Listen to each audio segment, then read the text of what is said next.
যার জন্য আমরা এখানে বসে আছি, যার জন্য বলাগড়, জিরাট, হুগলি এই ভারতবর্ষের অন্তর্ভুক্ত, তাকেই আমরা স্মরণ করছি, ডক্টর শ্যামাপ্রসাদ মুখোপাধ্যায়।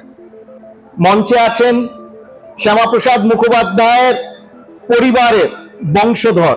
ভেবে দেখুন, এই জেলার যিনি ডিএম সাহেব, তিনি শ্রীনগরের আদি বাসিন্দা, শ্রীনগরের। ভেবে দেখুন, এ কিন্তু অসাধারণ একটি সন্ধিক্ষণ যে তিনি এই জেলার ডিএম, এবং আজকে আমরা তার উপস্থিতিতে 125তম জন্ম জয়ন্তী পালন করছি এমন এক ব্যক্তিত্বের, যে ব্যক্তিত্ব এক ভারত শ্রেষ্ঠ ভারতের প্রতীক ছিলেন।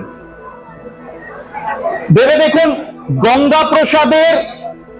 গঙ্গাপ্রসাদের আশুতোষ এবং আশুতোষের শ্যামাপ্রসাদ, এবং যে গঙ্গাপ্রসাদ যে জিরেটে জন্মেছিলেন, সেই জিরেটে দাঁড়িয়ে আজকে আমরা এমন একটি অভূতপূর্ব পরিকল্পনার উদ্বোধন করলাম, যে পরিকল্পনা আমাদেরকে এক যুগের, বাংলার এক যুগের ইতিহাস, ভারতবর্ষের এক যুগের ইতিহাসকে সর্বক্ষণের জন্য, চিরকালের জন্য এখানে সংরক্ষিত করার সুযোগ দিচ্ছে।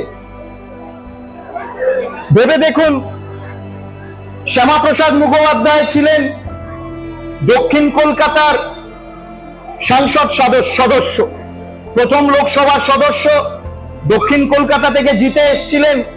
কিন্তু তার মনের মধ্যে এই এক ভারত শ্রেষ্ঠ ভারতের স্বপ্ন, এক দেশ এক সংবিধানের স্বপ্ন, সেই সংকল্প যে ছিল, সেই সংকল্প নিয়ে তিনি সুদূর গেলেন কাশ্মীরে, এবং সেই কাশ্মীরে তিনি আত্মাহুতি দিলেন, বলিদান দিলেন। কিসের জন্য?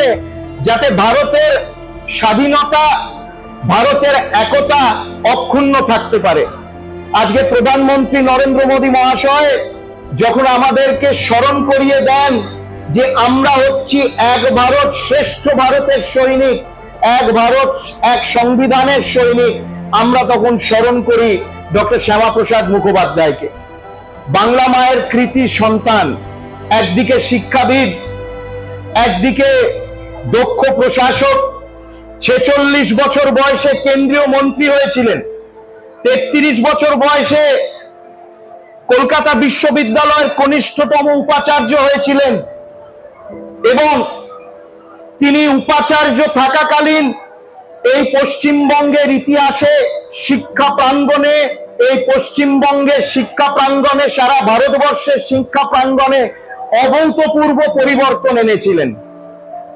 পরবর্তীকালে তিনি যখন কেন্দ্রীয় মন্ত্রী হলেন, আমাদের এই কথা স্মরণ করা উচিত। তাকে যখন আজকে আমরা জিরেটে স্মরণ করছি, কেন্দ্রীয় মন্ত্রী থাকাকালীন স্বাধীন ভারতবর্ষের শিল্পের ভিত, স্বাধীন ভারতবর্ষে উদ্যোগের ভিত তিনি স্থাপন করেছিলেন, এবং প্রথম উদ্যোগ নীতি তিনি স্থাপন করেছিলেন।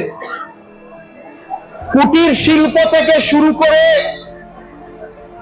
রেল ইঞ্জিন তৈরি করবে স্বাধীন ভারতবর্ষ, সেই পরিকল্পনাও তিনি করেছিলেন, সেই ভিতও তিনি রেখেছিলেন, সেই শ্যামাপ্রসাদ।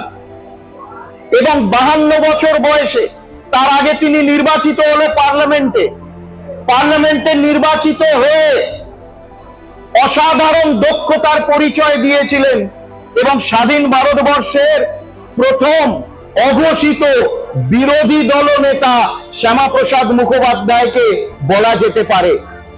দলমত নির্বিশেষে লোকসভায় দাঁড়িয়ে তিনি যখন ভাষণ দিতেন, দলমত নির্বিশেষে মানুষ, লোকসভার নির্বাচিত সদস্যরা তার ভাষণ শুনতেন।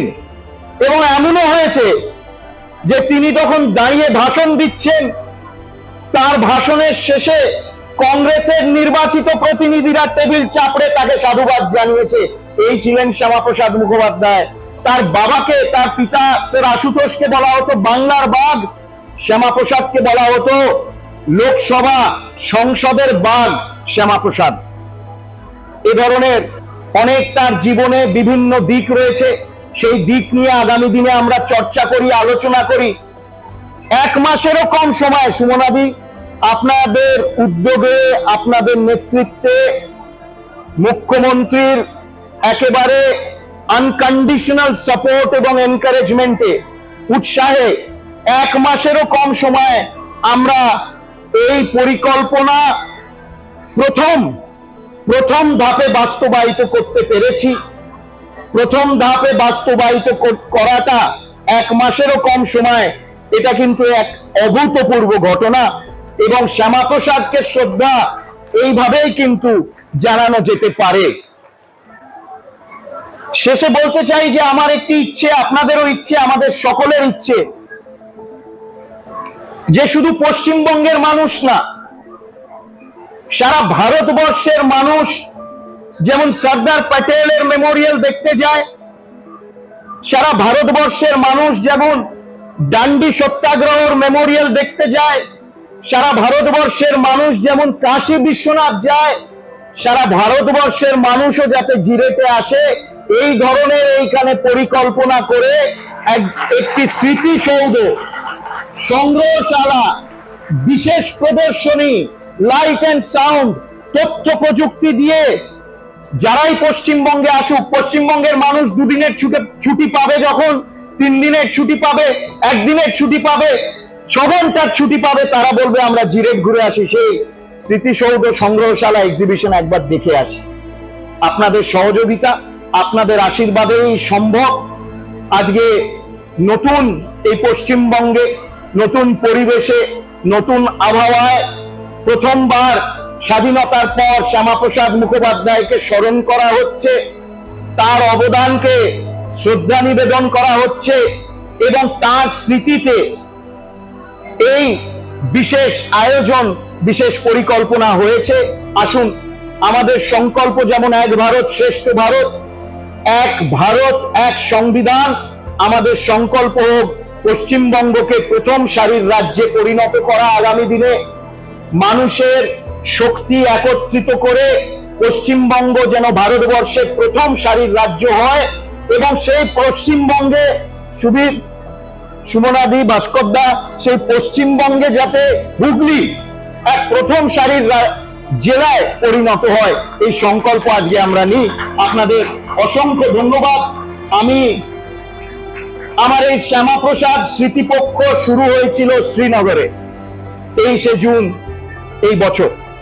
আমার এই শ্যামাপ্রসাদ স্মৃতিপক্ষের শেষ কার্যক্রম এই জিরেটের পুণ্য মাটিতে। আমি আপনাদের সকলকে কৃতজ্ঞতা আবার নিবেদন করছি। আমার যারা গুরুজনরা, বয়োজ্যেষ্ঠ যারা বসে আছেন, তাদেরকে প্রণাম করছি। আপনারা ভালো থাকবেন। শ্যামাপ্রসাদের ভারত মাতা ছাড়া আর অন্য কোনো লক্ষ্য ছিল না। ইন্ডিয়া ফার্স্ট, ভারত প্রথম, সর্বপ্রথম, সদা সর্বপ্রথম, এই ছিল শ্যামাপ্রসাদের লক্ষ্য। আসুন আমরা সেই লক্ষ্যে নিজেদেরকে নিয়োজিত করে আমাদের হৃদয়, আমাদের কর্মের মধ্যে পশ্চিমবঙ্গ রাখি, আমাদের সংকল্প, আমাদের লক্ষ্যে রাখি ভারতবর্ষ আগামী দিনে বিশ্বগুরু হিসেবে যাতে পুনঃপ্রতিষ্ঠিত হোক। আজকে এই সংকল্প আপনাদের কাছে। আপনাদেরকে অনেক অনেক ধন্যবাদ। নমস্কার।